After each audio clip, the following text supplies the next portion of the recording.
আলহামদুলিল্লাহি রাব্বিল আলামিন ওয়া আকিবাতুল লিল মুত্তাকিন ওয়াসসালাতু ওয়াসসালামু আলা সাইয়্যিদিল আমবিয়া ওয়াল মুরসালিন। সম্মানিত দর্শক ও শ্রোতা মণ্ডলী, আমি ফজলুল হক হাতিমি জান্নাতের দিকে চ্যানেলের পক্ষ থেকে আপনাদের সকলকে জানাচ্ছি আন্তরিক অভিনন্দন ও মোবারকবাদ। আজ আপনাদের সামনে হাজির হয়েছি মসজিদের মাইকে মহিলাদের মৃত্যুর সুখ সংবাদের কথা ঘোষণা দেওয়া যাবে কিনা বিষয় কি।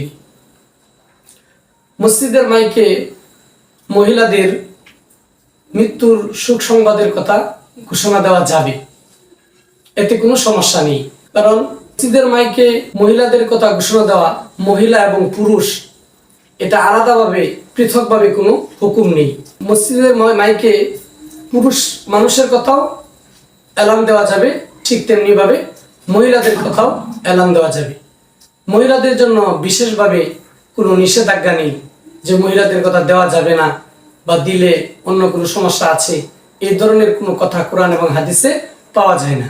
পুরুষের মৃত্যু সংবাদ যেভাবে মসজিদের মাইকে এলান করা যাবে, ঠিক তেমনিভাবে মহিলাদের মৃত্যুর সংবাদও মসজিদের মাইকে এলান করা যাবে, এতে কোনো অসুবিধা নেই।